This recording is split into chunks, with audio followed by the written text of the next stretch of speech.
Cette fois c'est la fin, on se retrouve pour une nouvelle vidéo Lego. Aujourd'hui, review du coin presse de l'album de cartes à jouer et à collectionner de la série Minecraft Boombastic, qui est donc sorti tout récemment en ce mois de juin 2025, qui annonce donc une nouvelle série Lego Minecraft.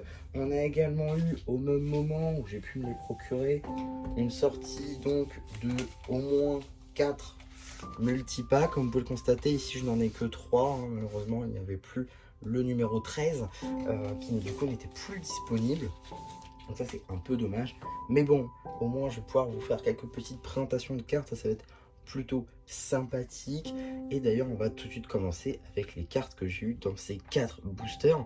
4 boosters du coup qui me permettent de vous présenter les 4 différentes illustrations qui sont totalement différentes en fait de la première série où on avait eu des personnages relativement connus, un peu on va dire bateau de l'univers Minecraft. Ici on a un skin totalement autre, un Enderman, ça c'est quand même un peu connu, de même pour le zombie qui lui n'était pas revenu. On a vu un creeper et un squelette, donc pas dans le zombie, et également le golem qui lui pour le coup est très très sympa avec la ref de la fleur évidemment. Donc ça c'est plutôt sympa, les illustrations booster, j'aime beaucoup, ils ont un peu bossé dessus. Et tout de suite on va pouvoir passer aux cartes, dont également des éditions limitées. Juste ici, vous avez la carte en édition limitée numéro LE1, Creeper Golden Edition. Et oui, ça vous l'aura peut-être perturbé, mais la carte est en anglais. Et c'est le cas pour toutes les cartes de la série. Je trouve ça d'ailleurs un petit peu dommage. Même les boosters sont écrits, sont plutôt notés en anglais. Alors, on va faire une aparté. Pour cette aparté, on va dire très rapide, je voulais revenir donc sur les noms et surtout les traductions françaises qui sont totalement absentes de la série, ce que je trouve un petit peu dommage. Ça peut être sympa dans la mesure où ça veut dire que partout où vous êtes dans le monde, ce sera la même série pour tout le monde. Donc ça peut être plutôt sympathique, et surtout ça peut aussi réduire le coût des cartes à l'unité, ce qui était déjà pas très haut sur les marchés secondaires. Là ça peut être du coup international, et éviter par exemple d'acheter des cartes en allemand au lieu de la version française. Donc ça peut être plutôt sympa. Par contre ça veut dire qu'il y a aussi moins de taf qui a été produit dessus. Il n'y a pas eu de travail de traduction de la part de Blue Chain ou autre, donc potentiellement le prix devrait être plus bas aussi, parce qu'il n'y a pas eu le même taf que sur les autres séries. Voilà, après il n'y a que moi. À voir aussi s'ils font juste un test pour Minecraft ou si ce sera également mis sur toutes les autres séries. En tout cas, c'est un truc à surveiller parce qu'il peut y avoir des petits soucis, en tout cas des choses à dire, des choses à remettre en question sur la suite des cartes. Et donc pour revenir sur cette carte, elle appartient à la série de cartes à collectionner Lego Minecraft Boombastic. C'est le nom de la série, il n'y a pas de série 2 ou quoi, c'est Boombastic, comme édition jubilée par exemple pour la gamme Star Wars.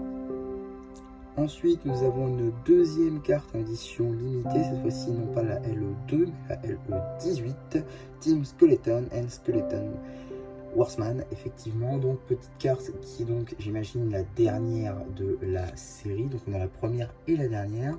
Alors il me semblait effectivement que l'ordre des cartes était différent. Je sais qu'en France par exemple on avait la LE1 et la LE2 dans l'album, et après on avait la 3 à 8 ou 9 dans les éco-blisters et autres multipacks. Sauf que là j'ai l'impression en Allemagne c'était l'inverse, c'est-à-dire qu'on avait les cartes des magazines, c'était de 1 à je ne sais plus là, 15, et de 16 à 25 c'était dans les éco-blisters et compagnie. Donc un petit peu bizarre cet ordre là, et j'imagine que ça va être appliqué maintenant que les cartes sont dites internationales. Ils ont pu choisir qu'un seul ordre. Voilà, c'est celui qui a été gardé. Bon, c'est pas super dérangeant, mais c'est marrant quand même parce qu'on sait maintenant combien de cartes dans cette série. Une carte plus classique cette fois-ci, Neon Skeleton, la carte numéro 24, peu commune, donc juste ici en anglais Uncommon si vous préférez. Voilà, petite carte qui toujours appartient à la série de cartes à jouer et à collectionner Lego Minecraft, édition Boombastic. Première carte spéciale de cette ouverture, la numéro 37, Wolf Tamer, qui est donc une carte rare. Donc il y en a 64 dans cette série, donc c'est une d'entre elles. La plupart du temps, vous avez celle-là dans les boosters, j'en ai eu beaucoup, donc c'est les épées et diamants. Également, vous avez les épées en métal, donc en fer plutôt, les épées en or, mais également les épées en netherite qui sont les ultra rares. Donc voilà, ça annonce un système de rareté sur cette série qui peut être plutôt sympa. Encore une carte néon, cette fois-ci numéro 47, néon effet, et donc c'est une carte peu commune, uncommon, là encore en anglais. On avance un petit peu avec le numéro 49, une carte commune, le fantôme, carte art, juste ici. Une carte rare, cette fois-ci, numéro 86, Comic Team, Sentinel Soldier and Baker. Donc c'est deux skins qu'on pourrait avoir dans les sets notamment. La numéro 88, une carte commune, Team Explorer and Effet. Une carte rare, Comic Wither Skeleton, la numéro 93. La numéro 106, une carte peu commune, Néon Piglin Brut. La carte numéro 112, une carte rare, Comic Piglin. La 114, une carte peu commune, Art Piglin. Une carte peu commune, la numéro 124, le Wither. Une carte commune cette fois-ci, Art Magma Cubes, la numéro 134. La numéro 147, peu commune, Enderman. 166, Néon Undernight, une carte peu commune. La numéro 185, une carte commune qui prend donc un 7, il me semble que c'est donc la maison lapin. La carte 195, une carte commune, un nouveau type de carte sur cette série, les cartes craft qui mêlent donc 7 Lego et le jeu Minecraft, juste ici parce qu'on a le craft du lit dans le jeu et le lit qu'on peut retrouver dans les sets. Plutôt sympa comme type de carte à voir les autres qu'on pourra retrouver. Et on enchaîne directement avec un deuxième exemple, la numéro 198, carte commune avec le craft de la pelle et la pelle, dès qu'on peut la retrouver dans les sets. Plutôt sympa, j'aime beaucoup ce type de carte.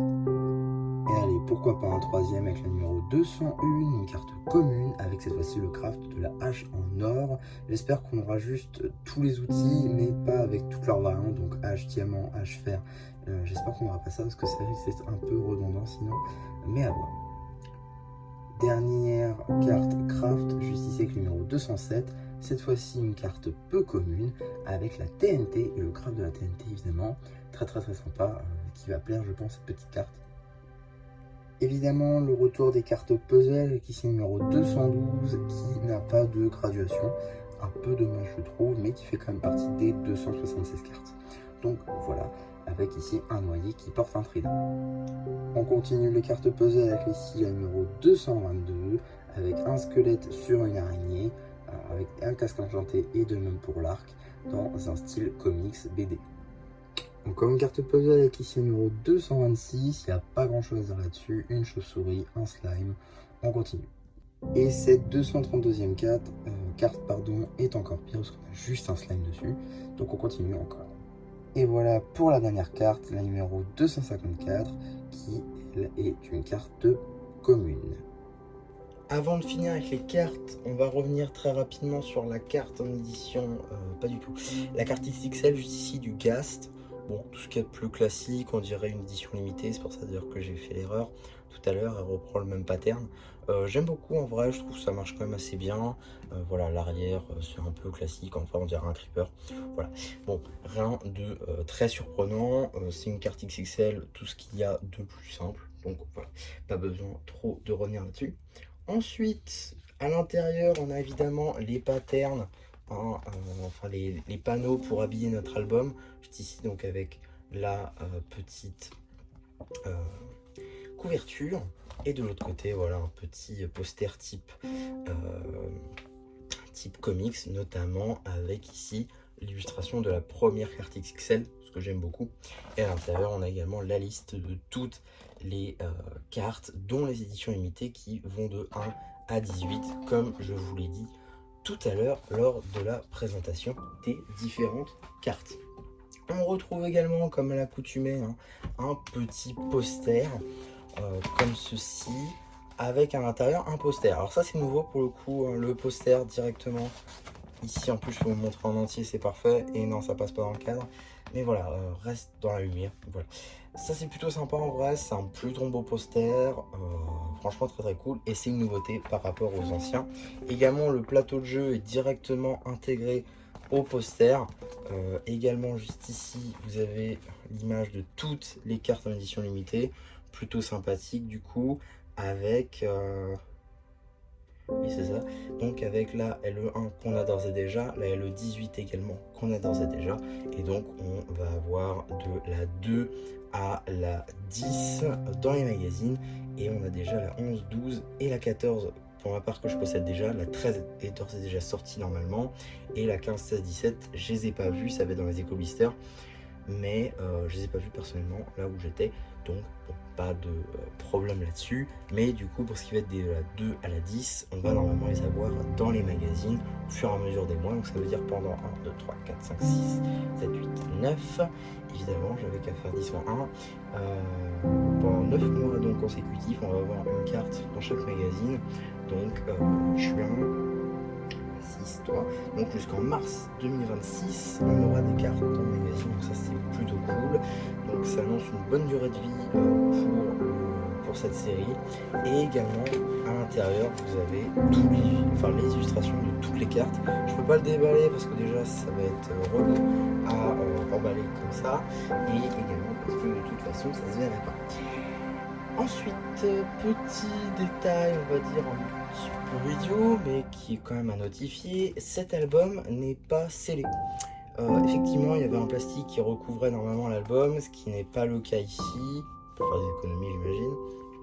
Pourquoi pas, admettons, voilà, c'est plus écologique que de mettre à chaque fois du plastique. Il n'empêche que c'est de la matière en... Alors oui, vous allez me dire que je chipote, mais... je suis désolé, j'achète un truc, j'attends quelque chose. Donc là, quand je paye 12,99 € pour du coup un album qui n'est pas scellé de la même manière que les autres, que j'ai aussi payé 12,99 € pour 4 pochettes, c'est vous avez décidé de mettre 4 pochettes dans l'album, ça marchait très bien, 2 pochettes et je payais 10 €. Il n'y a pas de souci, 10 €, c'est ok.